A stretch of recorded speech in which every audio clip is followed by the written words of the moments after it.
Welcome to Nicki's Crochet Podcast. I am so excited for you to be here. You get to know your designers from a totally different perspective. And today I have a new guest with you. But first, I'll let you know that I'm your host, Nicki from Nicki's Homemade Crafts. And be sure to subscribe to my channel as well as the guest channel, because that one is Marley today. Hi, Marley from Marley Bird. I am so excited for you to be here. How are you doing? I am doing well. Thank you for inviting me. Yes, I have looked up to you for a long time. And then at some point we met at Creativation. I got like fangirled, and then you told me you're fangirling me, which was like, what? So, I mean, hello? No way. Well, But let's hop right into I was going to say, you came into the industry like with a bang, so you did a really good job. I did. I kind of like jumped into it, and I was forced to kind of really take advantage of it, because I was switching jobs, etc. But yes, but you were still like everywhere, and you were traveling the country, teaching and things, and that's when I really realized you're not just a crocheter. That was at that point, I know now, but at that point I didn't realize you were both knitting and crocheting. So how did you even get into that, like doing both, and decide, what, I'm just doing both? Is there one that you favor, or do you just love both at the same time? I really do love both pretty equally. However, if push comes to shove, I probably grab my knitting needles more often than I grab my crochet hook, if I'm being honest. I don't know why, I just tend to do that. But I learned to crochet from my grandmother when I was a senior in college. And then a couple of years after that, I learned to knit, and I was just absolutely obsessed with both of them right off the bat. Like I just knew I had to do something in this industry. I love it. I mean, I have to say, I haven't knitted in a long time, but I remember, for knitting, you don't have to look really, what you're doing. You can just keep going, and you can watch TV at the same time. For crocheting, you constantly have to look. So my feeling is that's probably why. It very well could be. Yeah, I'm always picking up my knitting needles. I love that. And how did you decide to turn this into a business? I mean, what made that shift? Was there something that triggered you? Not necessarily something that triggered, like I was really unhappy at my job. I would be at my job and I'd be daydreaming about knitting or crocheting. And I just talked to my husband about it, and we decided that I would leave my job to go home and kind of like reassess what I wanted to do. And then I thought about opening a yarn store, and then I met with one of my yarn store owners, and I told her what I wanted to do, and she was like, "Girl, you don't want to own a yarn store. Come and teach for me, and then you get to do everything you want to do." And I said, "Okay." So that's kind of how I started with that. And I started with a blog, and then I was actually the first crochet podcast on iTunes, and I just went from there. Like, it was crazy. Oh, I love that. Yeah. So, like, did you start then just writing the patterns, or did you start working first with other companies? Like, was your blog right away in the My beginning? blog was right away, and I had two blogs. One was Knit Thing and one was Crochet Thing. And then Oh, I was like, look, it's not about knit or crochet, it's about the yarn. So then it changed to Yarn Thing, which was the name of the podcast. And as I started interviewing guests, that's when Drew Amborski actually told me if I wanted to design in this industry, I needed to go to the National Needleworks Association trade show. So I went to that. I pitched myself as a designer and a podcaster, and really the rest is history. Like, oh, it's a wild ride. I love it. Yeah, you went then into, I believe, Red Heart. Correct me if I'm wrong. Did you go No, into Red Heart first? no. So I was my own designer, and then I became the creative director for Bijou Base and Ranch Yak Yarn for 5 years. And then I decided to start a YouTube channel, at which time Red Heart was looking for a knitting instructor Yeah. for their YouTube channel. And it was right after they talked to me about that, Mikey went to Yarn Inspirations. So they hired me for crochet and knitting. Then I Mhm. became their spokesperson. And then Yarn Inspirations purchased Red Heart. So now I work with Mikey at Yarn Inspirations. Like, we're both ambassadors at Yarn Inspirations. Yes, I Yeah. remember that. I remember the last little moments of Red Heart. That's when we met actually at Yeah. Creativation. Then suddenly it was a boom, and suddenly one was two, or two was one Yeah. in the end. It was a whirlwind. It was, but I loved meeting you there. I mean, just anyone doesn't know, Marley's very tall. Yeah. So- I'm 5'10". I'm 5'10". I'm not small.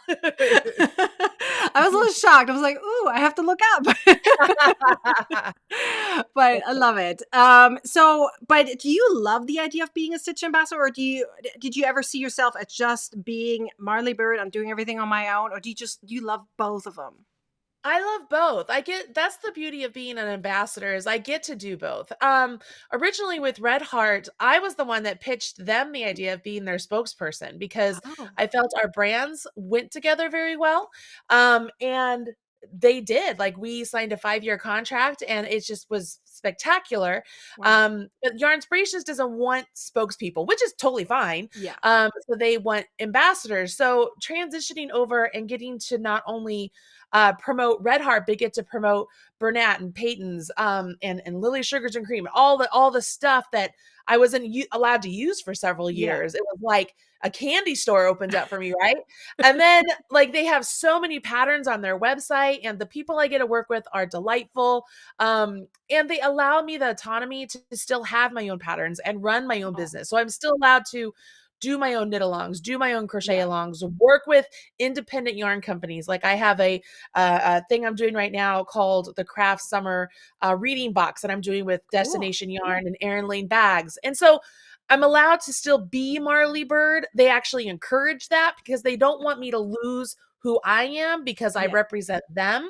Yes. Um, so it's nice that I get to do both and to be able to connect with somebody so well respected in the industry, not only by the customers but by other Yeah. businesses like Joann's or Michael's or whatever it may be. It's been a wonderful experience. I love that. I really do. But you brought up crochet along, so let's talk about that for a second because I know you have different types of crochet alongs. The one Yeah. that I know most of is the by crafty stitch along or crochet along, but I know there's themed versions of Yeah. that. So can you talk about it that a little bit? Yeah. So, just like anybody else, I've done crochet alongs like forever. And one of the first crochet along like my signature crochet along things would have been like the game day where it's not just a Yes. crochet along, a Yes. crochet along and a knit along comes, so we call it a make along. So Yeah. we have the game day and then we have tournament of stitches and then we have turkey trot, and then we always do Christmas in July. But when I hired my new assistant, Chrissy, and my social media director, Catherine, they did not know how to knit. So they were like, Marley, I want you to teach us how to knit and I want you to turn this into a program. We're going to call it By Crafty and we're going to call this, Learn to Knit with Marley.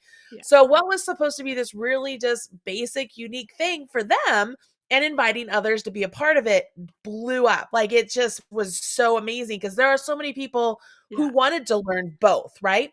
Yeah. So the first one we did was By Crafty, crocheters learning to knit.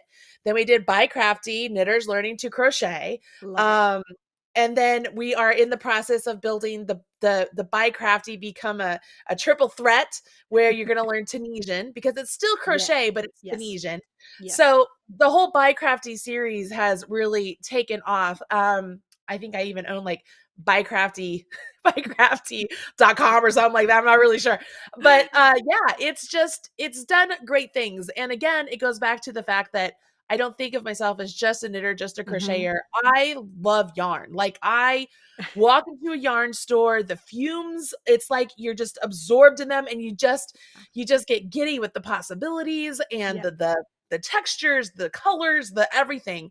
So Yes. I love the idea of giving people many tools to use this yarn, this item that we love across the board, whether you can only afford like dollar store dollar yarn, or you're able to get like that high end buffalo yarn or whatever. It doesn't matter. We Yeah. all still enjoy the process of working with yarn. So to me, it doesn't matter whether you're a knitter or a crocheter. So I would love to be able to teach everybody how to do both, or at Yeah. least give you the opportunity to learn Yes. both. Yes. Yeah. I do love that yarn gives you that flexibility. That's one of the things I love about the yarn, community, but even as an entrepreneur. And we have that freedom of being able to literally use some materials and make anything. Like I feel still as a DIYer, I started with paper crafts, etc. So I always feel like a DIYer, even though it's with yarn and it's with a business. And I just feel like that freedom. A lot of people always talk about the freedom you want no matter which country you live in, you can have Right, freedom with right. yarn, and I love that. So many And possibilities. yes, for sure. Now, regarding possibilities, what are your favorite stitches? Is there a stitch that you feel like it's both knitting or crocheting? It's like, oh, it's the same look, but I love both of them, or is this like different stitches I that you guess. love? All right, so I have always loved what I have always called the single double, which somebody coined as now calling the lemon peel. And Yes. it's the single crochet, double crochet. When you come Yes. back, it's the single on the double. Mm-hmm. I've always loved that stitch. I've always loved it. Um, so that has been a favorite of mine for years. I also really love for knitting. I love the seed stitch. Mm-hmm. Part of that is because I'm a continental knitter. Yeah. So moving the yarn between my needles is really quite easy. For Yes. throwers, it's a little bit more tricky. So they don't like seed stitch as much. But I love seed stitch. I love cables. Oh, yes. I love stranded knitting. I love mosaic crochet. Actually, Oh, yes. I love mosaic crochet. I was doing mosaic crochet before it started really just like hitting and going off. Like I was like, ooh, I'm loving this. I think this is great. I actually had mentioned it to Yarnspirations. And then when Rob and Chichula and I put out the Tournament of Stitches, which was a series of mosaic stitches in a pattern that we did, the Yeah. same time Yarnspirations came out with a mosaic Afghan. So Mikey and I are talking. He's like, I don't know how to teach this. I'm like, okay, it's so easy. Let me put it to you real simple. Yeah. So like we're talking back and forth. So both of us at the same time are like promoting mosaic. And it was right as everything was really just taking off because I fell in love with it. Like I Yeah. love mosaic crochet. I love mosaic crochet. I love entrelac crochet, not Tunisian Yes. entrelac crochet, like single crochet entrelac crochet. Yeah. Um, I don't know. I love I think if you go through all of that, I love color and texture. That's really Yes. where my bread and butter really is. I just love color and texture. You also have color pooling because I remember promoting Yeah. one of your books. So that was one of Yeah. those things. I love the look of it, but I had a Uh-huh. hate love relationship with it because it can be tricky. There's a science behind it and how you pull and tension, etc. Right. Oh, but I love the effect of it. Most likely, if for those of you who have tried color pooling who were not successful, most likely it's because you're too good of a crocheter. Because if you no, I'm being dead serious about it. Yeah. The inconsistency of the color stripes in the yarn is what Yeah. makes it so difficult when you're a Yes. perfect crocheter. You have to be willing to be an inconsistent Yes. crocheter to compensate for the inconsistency of the yarn. Yes. So, yeah, like, I mean, if you cannot achieve color pooling, because it is tricky, it Hmm. can't be done. Most likely it's because you're too good of a crocheter. And I mean, that's just not me blowing smoke up your rear. That's like for really No. real the truth. Again, it's the science behind it and like Yeah, testing things out, which is I love it, but you have to think about it. You can't do that while you're like yeah. watching a movie or something like that. You have to literally Now focus on it you where do. you are. You do. You do. And I did not come up with that. Like, please don't think I did. Like, I did No. not. Like, I actually learned from Laura Bryant, who put out a knitting color pooling book with XRX Books. Yeah. So I learned from her.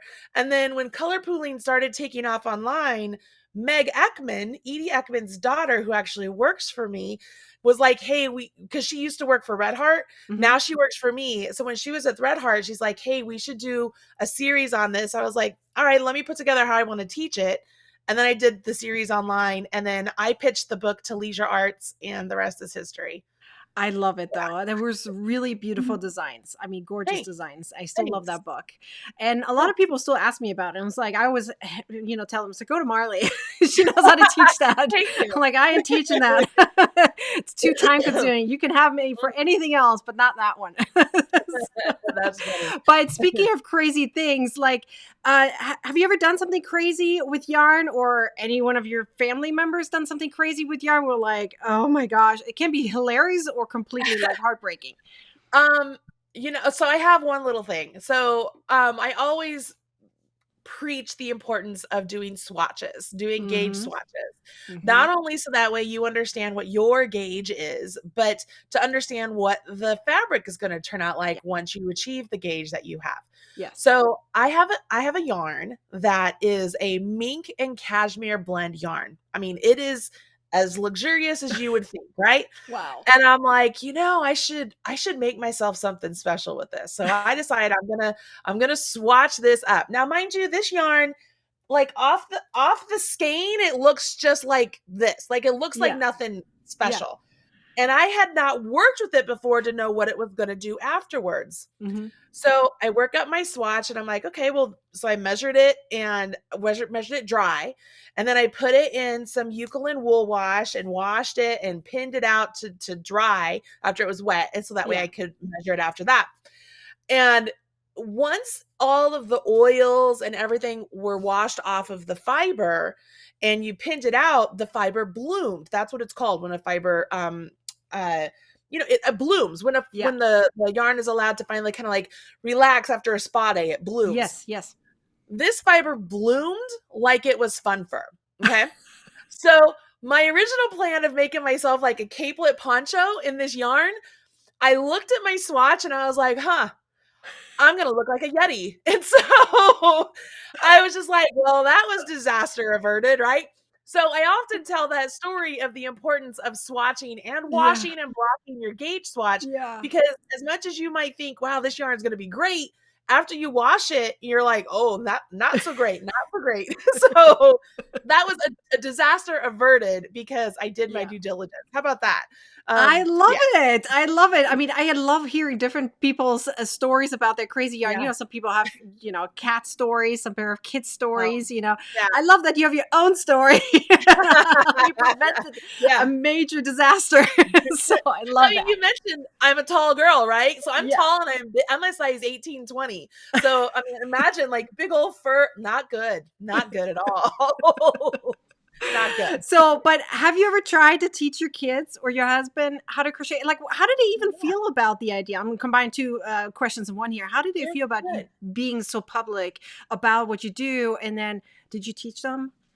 All right. So my husband has been incredibly supportive through all this, because I don't know if you know this as much as what I experienced, but the first 4 to 5 years, it was really tough to make a Yes. living out of it. You know what I Yeah. mean? Because the Hmm. avenues we have now to make money were not existent then. Like No. anybody who would try to start a business the way I did then, it wouldn't happen now. It just Yeah. can't. Exactly. So it was a very lean several years, and my husband was very supportive behind it. He was like, I know you can do this. I know you can do this. So Hmm. he has been really supportive. He has zero interest in knitting or crocheting. Now, my kids, my daughter knows how to knit. She Ooh. has tried to crochet. And both of my boys used to knit years and years ago, but I don't think they would know how to do it now. Because they were just like, they Yeah. found video games and that was all she wrote.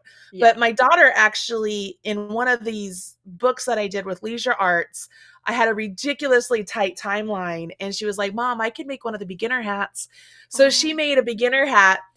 And she was like, Mommy, look, it's my first hat. And I said, that's so great, honey. It'll be perfect for the book. And she goes, well, you're not taking my hat, Mom. You can't have my hat. And I was like, well, that's why you made it. She goes, no, I'll just have to make another one. You're not taking my hat. And so I told the story to Leisure Arts, and I had taken a picture of Alora and her hat. So she made another hat. And then they put her picture in the book oh, of the original hat to be like, this is her. Like, it's actual beginner book. This is a love beginner it. hat. So it was really super cute. I'm gonna help you, Mom, but you can't take this hat. It was so funny. So, It's but don't touch she's my little. original. That's exactly what it was. She was like, "No, you can't." And it has like this huge pom pom on it, and she just was like, "You can't have this hat." And I was like, "Okay." It was pretty But is crazy. she interested now still? Is she doing things Yeah. now? So she likes to knit. She doesn't knit often. However, she has taught herself how to edit my YouTube videos. So Ooh.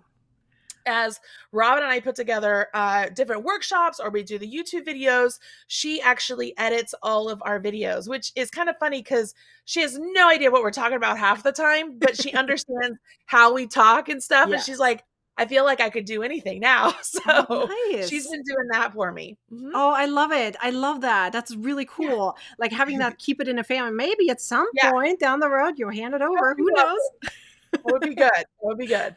So, question regarding your audience, so or general, have you ever, Googled something bizarre, or did someone ever ask you to like design something really bizarre in a crochet or knit community, or was there something that you like? Yeah, I just don't want to do it, even if it's not bizarre. It's like that's not something I would do. Is there something that you feel like I don't want to do, I don't like a know. technique or something that you feel like? I don't do amigurumi. I don't do Oh yeah, amigurumi. yes, Like, I actually pay other designers to like I essentially buy designs from other designers to put them yeah, on my website for amigurumi, yeah, with their names. Like, I don't put my name on it, yeah. because I am no good at it. Like, I'm terrible at it, like really bad. But then I work with Michelle Wilcox and Megan Kreiner, who actually is an animator for Disney. Ooh, And so I'll pay them to do stuff for me for I love amigurumi that. because I am terrible at amigurumi. Terrible. Yeah.